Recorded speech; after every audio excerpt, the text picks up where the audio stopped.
listening.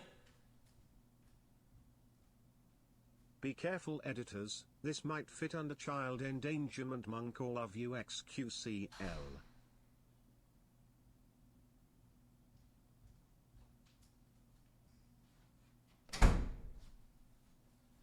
I'm here, motherfuckers. What's up? Ready? Okay, everybody activate your brain, okay? Activate your motherfucking brain. You do this properly. Has anyone really As a wildfire rages through the grasslands, 3 lions and 3 wildebeest. Reset.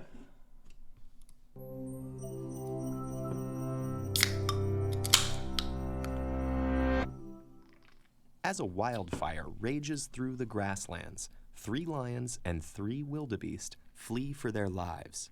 To escape the inferno, they must cross over to the left bank of a crocodile-infested river. Fortunately, there happens to be a raft nearby. It can carry up to 2 animals at a time and needs at least 1 lion or wildebeest on board to row it across the river. There's just one problem. If the lions ever outnumber the wildebeest on either side of the river, even for a moment, their instincts will kick in and the results won't be pretty. That includes the animals in the boat when it's on a given side of the river. What's the fastest way for all 6 animals to get across without the lions stopping for dinner? Okay, I got this. This is easy.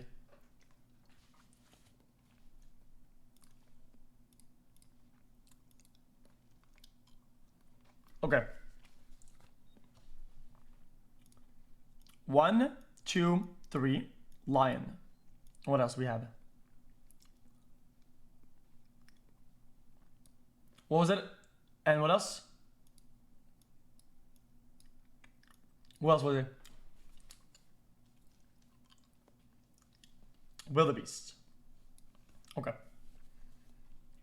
Now,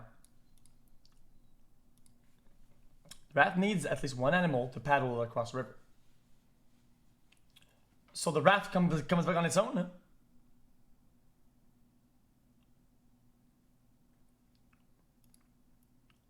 Okay.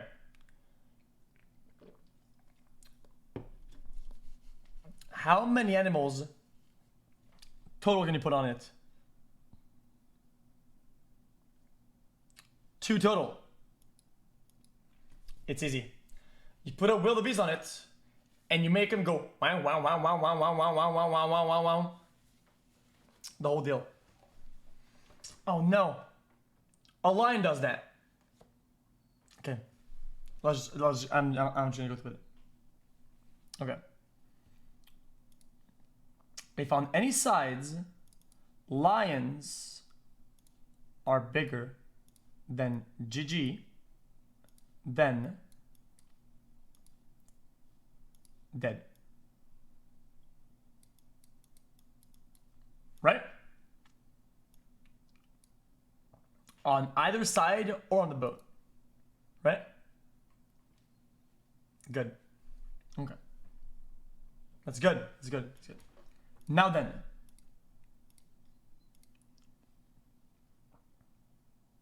Including the animals in the boat. It's on that side. They'll eat the wildebeest. The animals can't just swim across. There are no tricks. Okay. My solution is this. Ah, it's easy. It's easy. It's easy. It's easy. It's easy. Super easy. Right?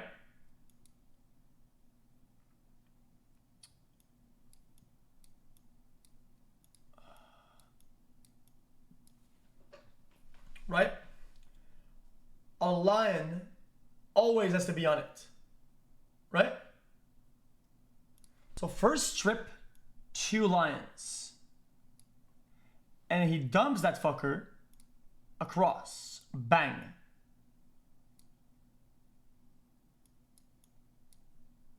Yo, what's happening?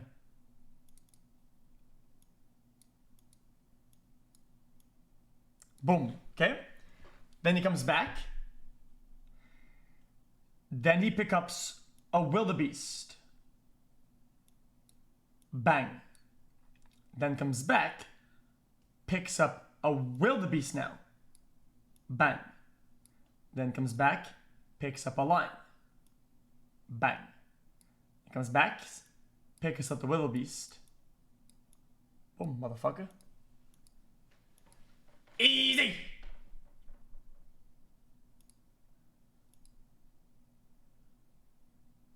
Wait, what do you mean dead?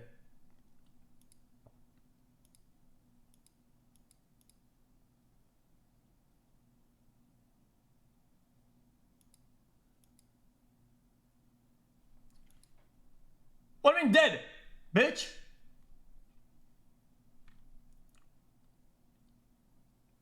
Has to be a lion and a wildebeest. What are you talking about?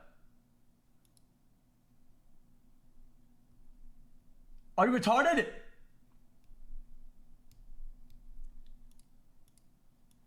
The rat needs at least one animal to paddle across the river. Yeah, I get that, motherfucker. I get that. Then it makes sense. I'll do it again. I don't care. I don't care, dude. I don't care. Oh, it includes the guy in the boat. So when they make it to a side, the guy on the boat counts as one on that side. Oh, that's trash. Oh, I'm a genius. I'm a genius. Oh my god, my brain's so big. I figured it out. It's the switcheroo. Carry one, come back. Carry second one, swap driver, come back, get one, go back, swap driver, come back, go on, swap driver, go in. Easy. Right? Watch this. Okay. Here's how it's gonna go. Boom. Bang. Select. Line driving with sucker. They say, yo, man. Where you at, man? Where you at? Right now, there's an equal over here. Line says, yo, I'm gonna go pick up a wildebeest. No, can't do that. Fuck me. Fuck, shit, fuck. No, he says, no, fuck. Shit. Fuck, it's dead again, dude. Shit. Okay. Then fuck. He says, yo, man, how about we get a lion? No, you can't do that, dude.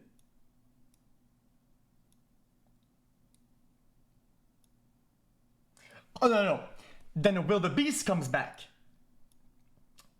Picks up a wildebeest. No! You can't fucking do that. Okay, focus it. I got this.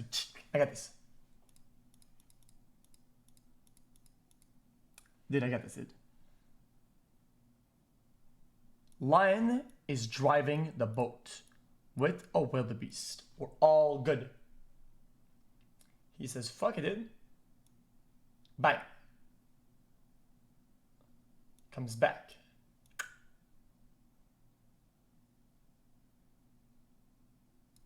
Picks up a wildebeest now instead. Right?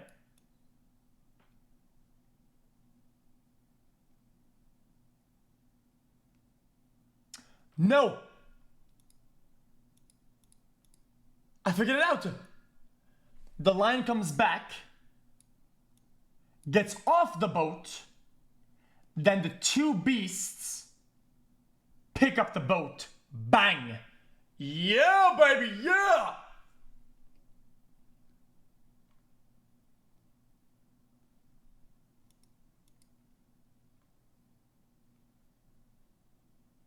What do you mean dead? Shut the fuck up!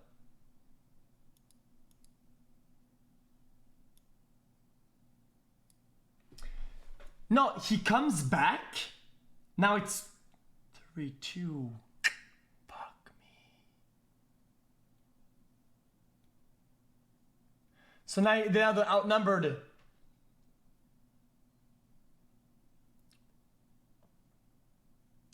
In that case, the wildebeest comes back. And then boom. Then bang. Then boom. Yes! I'm so fucking smart. If you feel stuck on a problem like it that, fucking hurts. My brain is so fucking big, it's blowing out of its fucking socket, bitch! try listing all the decisions you can make at each point. and the consequences each choice leads to. For instance, there are 5 options for who goes across first: 1 wildebeest, 1 lion, 2 wildebeest, 2 lions, or 1 of each. If one animal goes alone, it'll just have to come straight back. And if 2 wildebeest cross first, the remaining one will immediately get eaten, so those options are all out. Sending 2 lions, or 1 of each animal, can actually both lead to solutions in the same number of moves. For the sake of time, we'll focus on the second one. 1 of each animal crosses. Now, if the wildebeest stays and the lion returns, there will be 3 lions on the right bank. Yep. Bad news for the 2 remaining wildebeest. So we need to have the lion stay on the left bank and the wildebeest go back to the right. Yep. Now we have the same 5 options, but with 1 lion already on the left bank. If 2 wildebeest go, the one that stays will get eaten. Yep. And if 1 of each animal goes, the wildebeest on the raft will be outnumbered as soon as it reaches the other side. So that's a dead end, which means that at the 3rd crossing, only the 2 lions can go. 1 gets dropped off, leaving 2 lions on the left bank. The 3rd lion takes the raft back to the right bank, where the wildebeest are waiting. What now? Well, since we... the 2 buffaloes go on their own.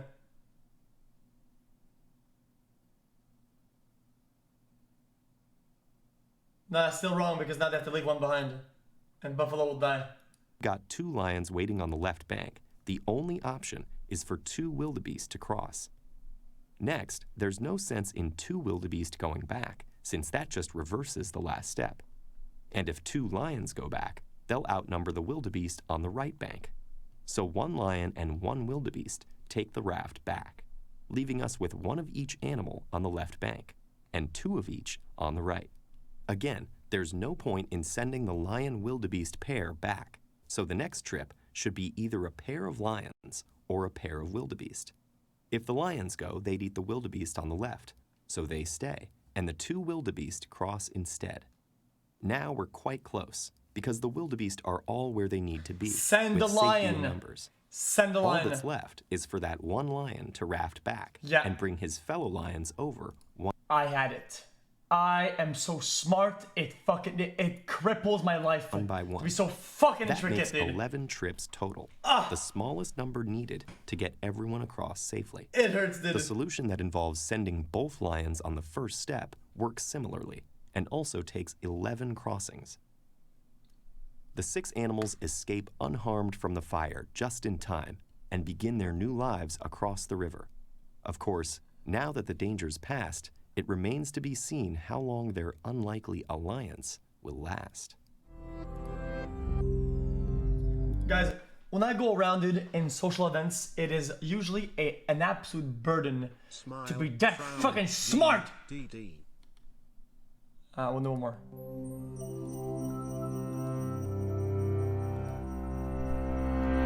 $777. Your interstellar police squad has tracked a group of dangerous rebels to a cluster of 7 small planets. Now you must apprehend them quickly before their reinforcements arrive. Of course, the rebels won't just stay put. They'll try to dodge you by moving from planet to planet. But you have one major advantage. Every hour, your state-of-the-art cruiser can warp between any 2 planets, while their Reset. I did yes, 100. state-of-the-art cruiser, you have one major advantage. Every hour, your state-of-the-art cruiser can warp between any 2 planets, while their beat-up smuggling ship can only jump to an adjacent planet in that same time. These rebels don't like to stay put. Every time they can relocate, they will. Your scouts tell you that the Chat, this is a Euler's chain, am I right? approaching rebel fleet is 10 hours away. You can't risk letting the rebels escape. Can you devise a sequence Or for Hamilton searching chain. the planets that's guaranteed to catch them in 10 warps or less, no matter what moves they make? Okay, no. Don't give me the answer. I got this. I got this shit. Okay. The rebels may begin on any one of the 7 planets. Every hour, you may warp to any of the 7 planets to search for the rebels there.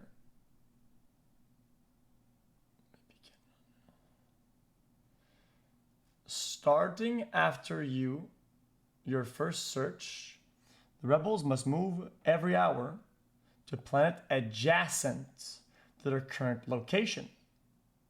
They will not stay still. You must find the rebels in 10 warps or less. That's what I call the easiest win in my fucking life, dude.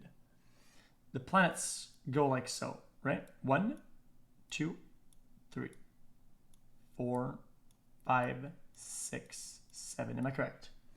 So in this instance, the rebels can only do this. Bang, up or down.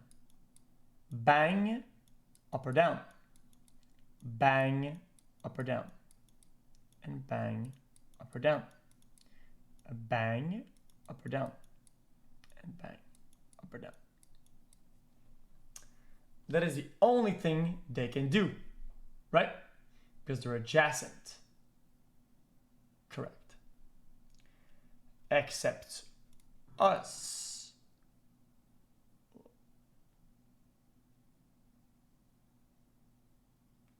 We can do whatever the fuck we want, right? Right? Okay. Wrong. Your secrets must be capable of finding the rebels in every possible scenario. No 2 at a time? Wait, what? To dodge you by moving from planet to planet. But you have one major advantage. Every hour, your state-of-the-art cruiser can warp between any 2 planets, while their beat-up smuggling ship can only jump to an adjacent planet in that same time. These rebels don't like to stay put. Every time they can relocate, they will. Your scouts tell you that the approaching rebel fleet is 10 hours away. You can't Okay, we need to make something. Fuck, it's gonna be risk hard. letting the rebels escape. I was right. Can you devise a sequence? I got this. Ready? Okay, easy. Okay, now let's say in a scenario where they start in the middle, which would be the hardest, right? Because they have the most maneuver possible, right? Let's say move 1. Can we just give them the names, dude? 1, 2, 2, 3, 4, 5, 6, 7. Okay, this is gonna be fucking hard as shit, dude. Okay, so with a side chat, they say, fuck you, dude. We start, dude, I don't know, let's say we start here, right? If they do bang, let's say the worst possible outcome that we could do, this one on? No, the worst possible thing we could start at would be here, for sure, right? And then go all the way around and we get scammed, right? So we do bang, 5, it's the same.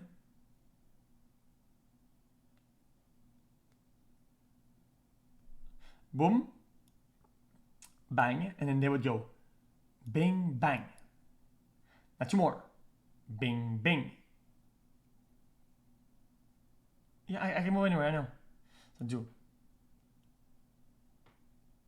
bing, bing. At that point,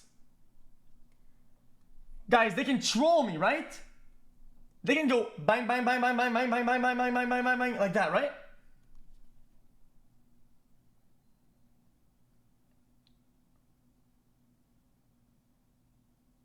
Right?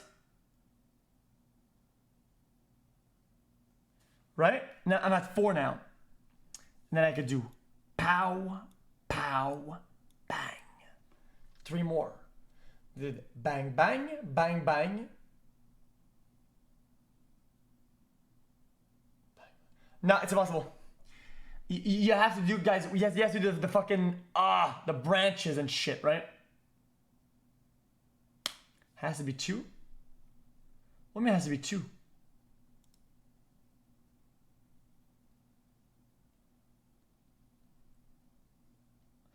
So all we would have to do... Oh my god, I figured it out! Oh, I figured it out.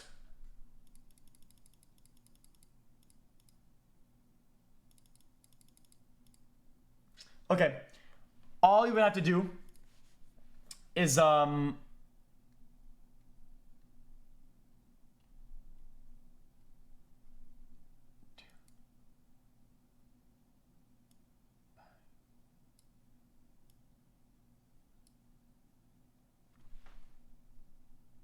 wait.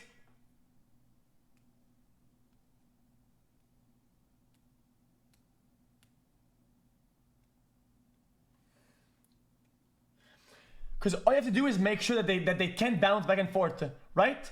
But you need to make sure you're doing this on the odds or the evens, so they can't scamuz you one time, correct?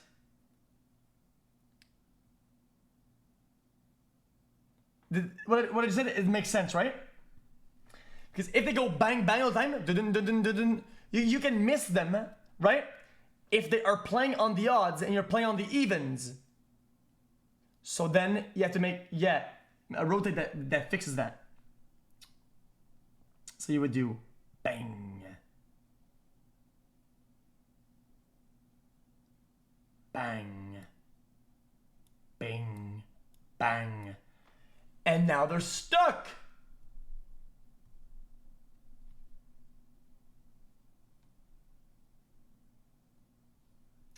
What are they gonna do? What are they gonna do? They're gonna do what? Bing, no, that's enemy. And they're gonna what? Do bing, bang, bang. At some point, I'll fuck them up.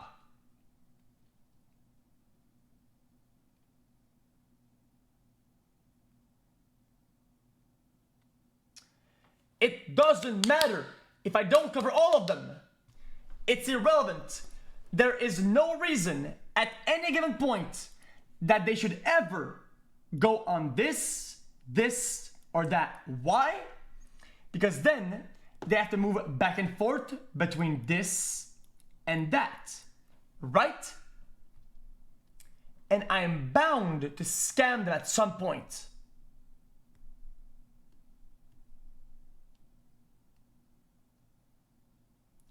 You don't have to move. Why not? No, they have to move though.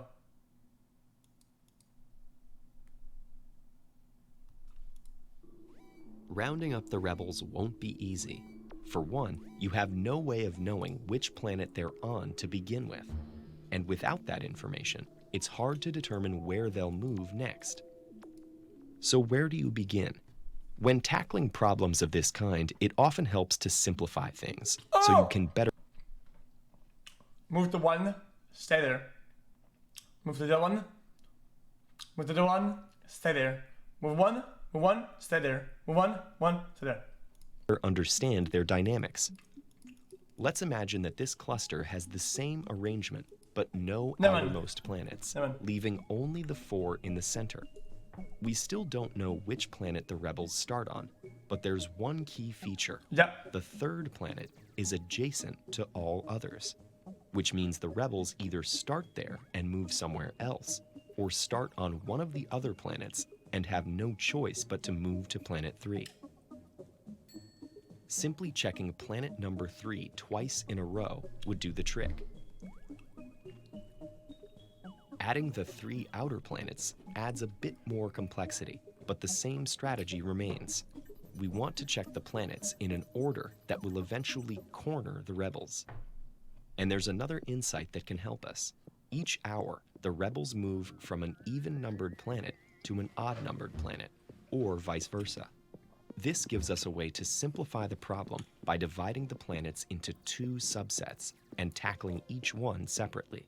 For starters, let's assume the rebels begin on an even-numbered planet, either 2, 4, or 6. So we'll search planet 2 first. If they're not there, they must have started on either 4 or 6, which means they can move to 3, 5, or 7. Planet 3 at the center gives them the most options for their next move, so we'll want to check there next. If we don't find them, they must have been at planet 5 or 7, meaning they'll next move to 4 or 6. Let's now search planet 4. If they're not there, they must have gone to the 6th planet and can only flee to 3 or 7. If we next scour planet 3 and don't find them, we know they went to planet 7 and are now cornered. They Then can you go to only 6. move to planet 6, where we'll apprehend them on our 5th search. Of course, this plan only works assuming that the rebels were on an even-numbered planet in the first hour. But what if that assumption was wrong?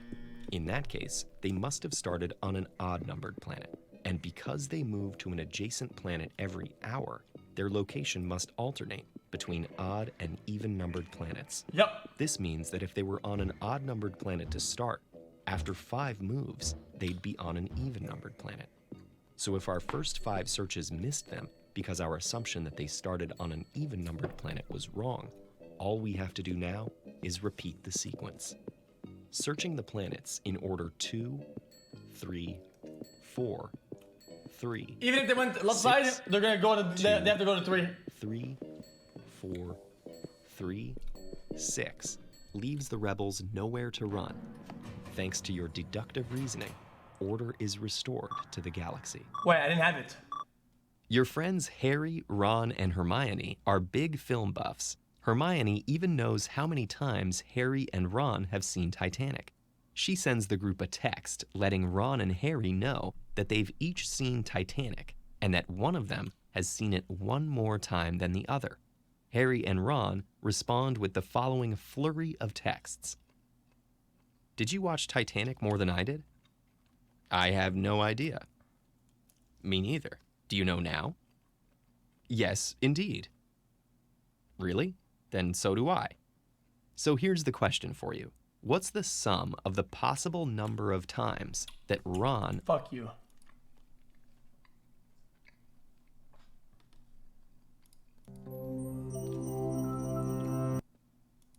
I'm doing more. Chat, these don't have answers. That's why I skipped it.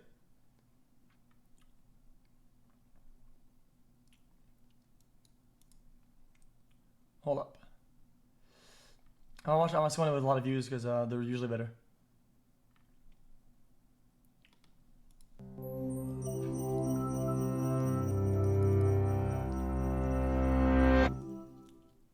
You're the realm's greatest mathematician, but ever since you criticized the Emperor's tax laws, you've been locked in the dungeon, with only a marker to count the days. But one day, you're suddenly brought before the Emperor, who looks even angrier than usual. One of his 12 governors has been convicted of paying his taxes with a counterfeit coin, which has already made its way into the treasury. As the kingdom's greatest mathematician, you've been granted a chance to earn your freedom by identifying the fake.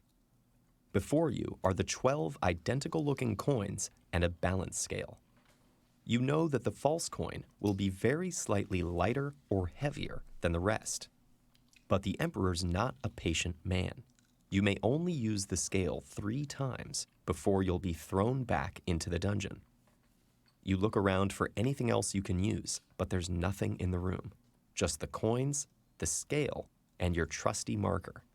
How do you identify the counterfeit? You can use, but there's nothing in the room. Just the coins, the scale, and your trusty marker. How do you identify the counterfeit?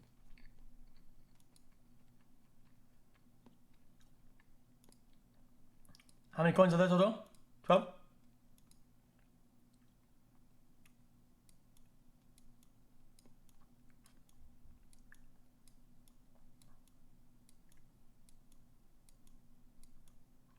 Okay.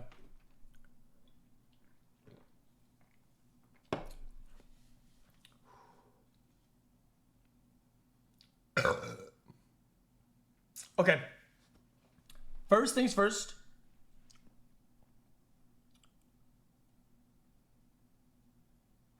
You scale it once.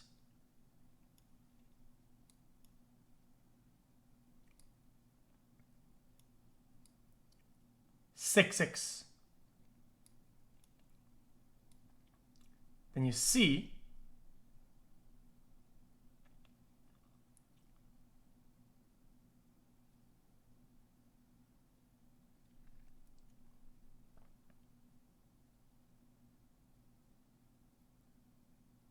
Yeah, I'm in chat now, dude. Chat, I read chat once and it kind of ruined it. People were saying 4-4. So while you do this, 4-4, then 4-4.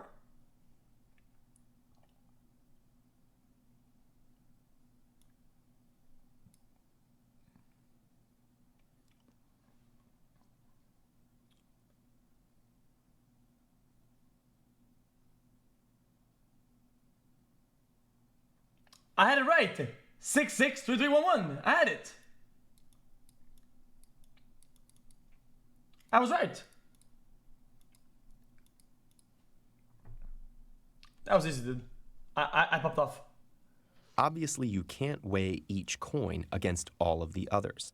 So you'll have to weigh several coins at the same time by splitting the stack into multiple piles, then narrowing down where the false coin is. Start by dividing the 12 coins into 3 equal piles of 4. Placing 2 of these on the scale gives us 2 possible outcomes. If the 2 sides balance, all 8 coins on the scale are real, and the fake must be among the remaining 4. So, and then switch the stack. How do you keep track of these results? That's where the marker comes in. Mark the 8 authentic coins with a 0. Now take 3 of them and weigh them against 3 unmarked coins. If they balance, the remaining unmarked coin must be the fake. If they don't, draw a plus on the 3 unmarked coins if they're heavier, or a minus if they're lighter. Now take 2 of the newly marked coins and weigh them against each other. If they balance, the third coin is fake. Otherwise, look at their marks. If they are plus coins, the heavier one is the imposter. If they are marked with minus, it's the lighter one. But what if the first 2 piles you weigh don't balance? Mark the coins on the heavier side with a plus, and those on the lighter side with a minus.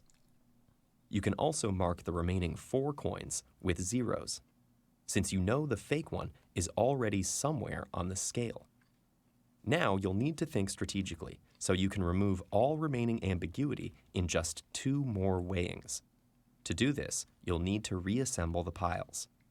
One method is to replace 3 of the plus coins with 3 of the minus coins, and replace those with 3 of the 0 coins. From here, you have 3 possibilities.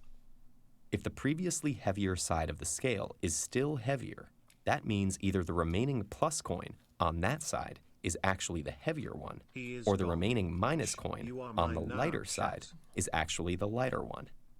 Choose either one of them and weigh it against one of the regular coins to see which is true. If the previously heavier side became lighter, that means one of the 3 minus coins you moved is actually the lighter one. Weigh 2 of them against each other. If they balance, the third is counterfeit. If not, the lighter one is. Similarly, if the 2 sides balanced after your substitution, then one of the 3 plus coins you removed must be the heavier one. Weigh 2 of them against each other. If they balance, the third one is fake. If not, then it's the heavier one. The Emperor nods approvingly at your finding, and the counterfeiting lord takes your place in the dungeon. Chat. Stop acting like you know. You didn't know shit. You were just as lost as I was. I had no fucking clue. I didn't even understand the answer when it was given to me. I was so lost, I stopped listening 20% into the solution, dude. Are you fucking kidding me? Let me just wash my hands real fast, dude. Jesus Christ, I'm 0 head. Chat 0 head too, so I feel better with myself. Don't act like you're not 0 head. If you act like you're not 0 head, you're -1 head. That's for the pick at TC less than 3. Dude, I'm 0 head, you are. And if you're in chat saying, oh, dude, hey, I'm not 0 head, you're right, you're not. You're -1 head. Imagine trying to figure something out with a 5th grade education degree. Pepe ga clap chat is a bunch of 5 heads you goblin. I'm going to give some embers puggies to ninja poggers lol. Too easy, boys, too easy. You want Anyway, what is chat? Shall we? Any weight waters? No, that hurts my chest. 777 love you man xqcl. It hurts me, dude. It hurts me physically, dude. It's not very nice. Chat, I'm doing one more forever. This is stupid. The lions should just save themselves and go back to eat the roasted wildebeest once the fire subsides. Chat, this is the very last one.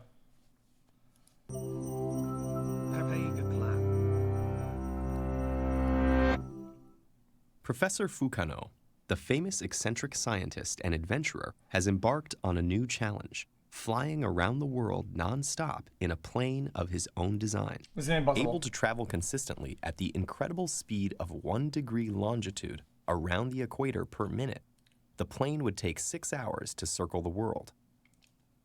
There's just one problem.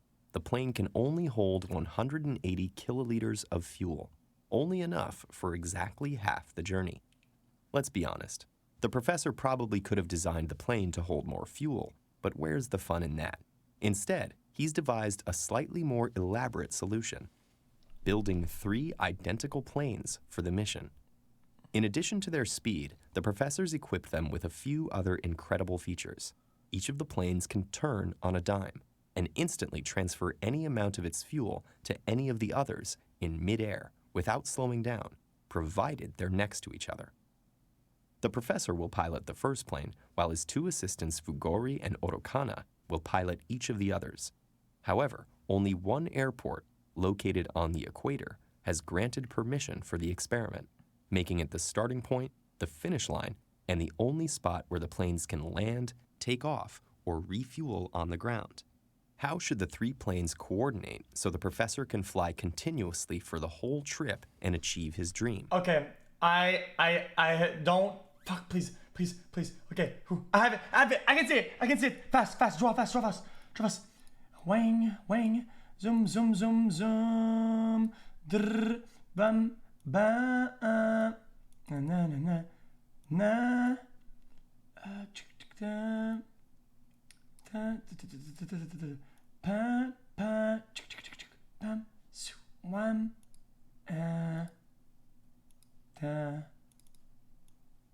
Did I get it?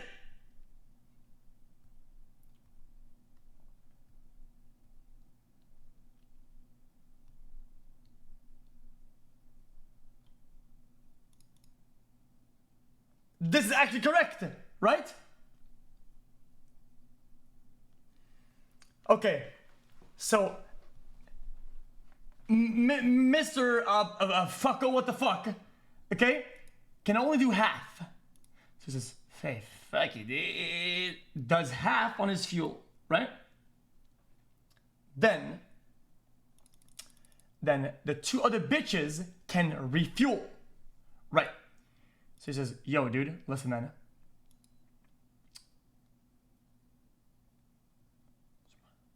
We're gonna go halfway. Then I'm gonna go home. You're gonna go halfway and come back. And when Red comes back, he gives him his fuel midair. Then Blue goes halfway.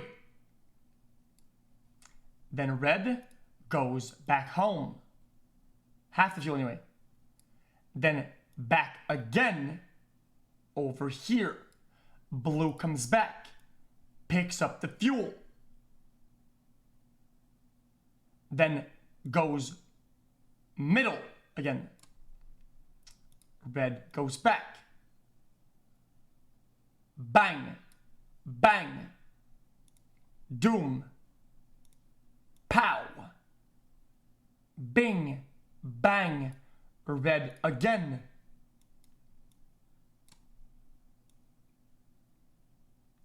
Pow. Boom. Blue picks up. Ends. Bang, bang. Until he gives up enough to the dude. Okay, I'm done, dude. I can't fucking do this, dude. Did I have it?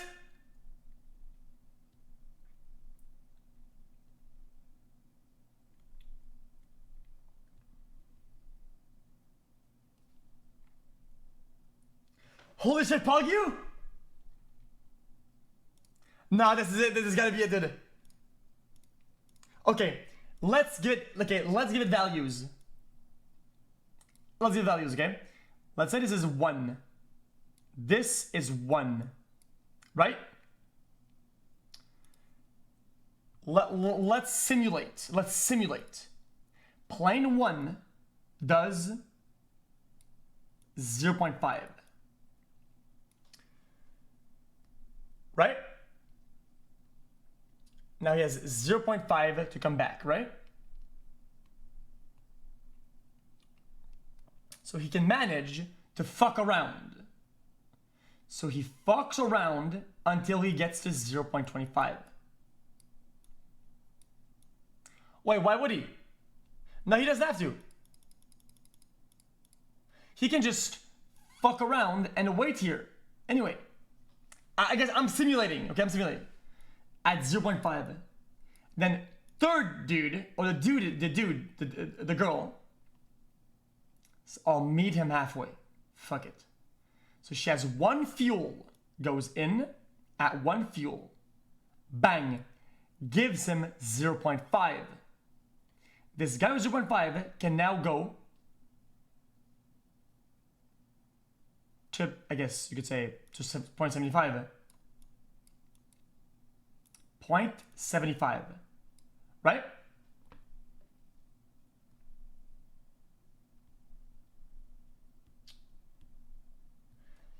Then the girl at 0.5 goes home. Now, bing, fucking eat it. 0.5, bang, says, yo, dude, fuck it. I give you my 0.25.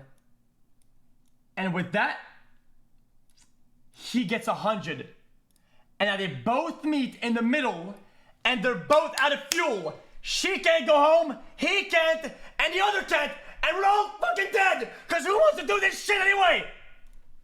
Without anyone running out of fuel and crashing.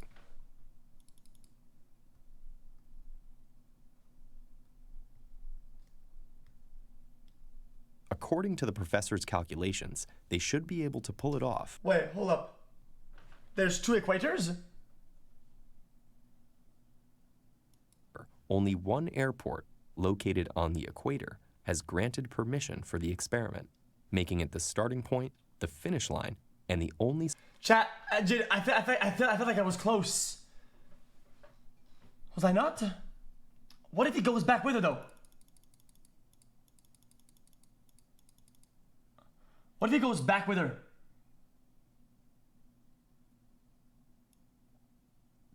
Bang. Wait, he still has fuel left! You fucking retard! I get it.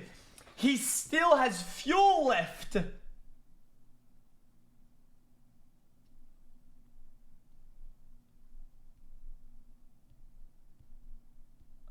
Oh my god. Okay, watch this. Chat, watch this.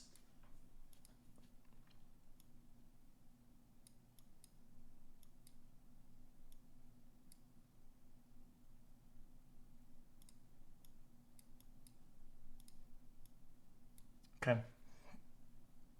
Watch this shit.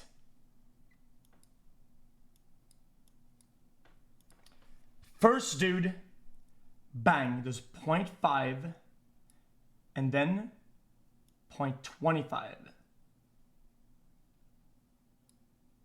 Now he's at 0.25. The girl stays at home, then goes here, and then gives him 0.75. No, he doesn't do that. 0.50. And now she has just enough to go home with a 0.25. Bang. Now this guy has 0.75 now.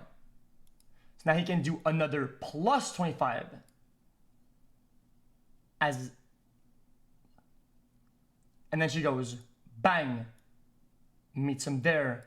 Now he has an extra of 25. Gives it to him. I'm done. Chat's showing me that I'm done. I lose, dude, I guess. According to the professor's calculations, they should be able to pull it off by a hair. The key is to maximize the support each assistant provides, not wasting a single kiloliter of fuel. It also helps us to think symmetrically, so they can make shorter trips in either direction, while setting the professor up for a long unsupported stretch in the middle. Here's his solution. All 3 planes take off at noon flying west, each fully loaded with 180 kiloliters. After 45 minutes, or 1/8 of the way around, each plane has 135 kiloliters left. Otokana gives 45 to the professor and 45 to Fugori, fully refueling them both. With her remaining 45, Otokana returns to the airport and heads to the lounge for a well-deserved break. 45 minutes later, with 1/4 of the trip complete, the professor and Fugori are both at 135 kiloliters again. Fugori transfers 45 into the professor's tank, leaving himself with the 90 he needs to return. Professor Fukano stretches and puts on his favorite album. He'll be alone for a while. In the meantime, Otokana has been anxiously awaiting Fugori's return, her plane fully refueled and ready to go. As soon as his plane touches the ground, she takes off, this time flying east. At this point, exactly 180 minutes have passed, and the professor is at the halfway point of his journey, with 90 kiloliters of fuel left. And then the other For guy the next leaves 90 when minutes, she's the halfway professor and Otokana's gives him planes half. fly towards each other, meeting at the 3/4 mark. Just as the professor's fuel is about to run out, he sees Otokana's plane. She gives him 45 kiloliters of her remaining 90, leaving them with 45 each. But that's just half of what they need to make it to the airport. Fortunately, this is exactly when Fugori, having refueled, takes off. 45 minutes later, just as the other 2 planes are about to run empty, Splits into he 3. meets them at the 60 315-degree each. point and transfers 45 kiloliters of fuel to each, leaving 45 for himself. Less is distance. All 3 planes land at the airport just as their fuel gauges reach 0. As the reporters and photographers cheer, the professor promises his planes will soon be available for commercial flights, just as soon as they figure out how to keep their in-flight meals from spilling everywhere.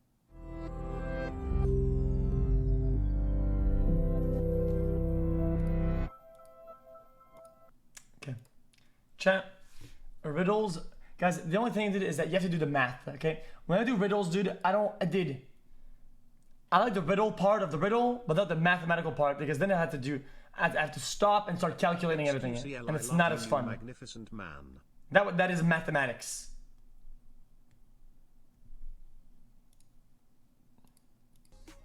Can I get a smile in chat?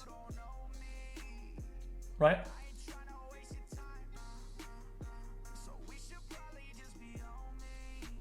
Okay. Yeah, we can open a couple of cases, maybe, on CS.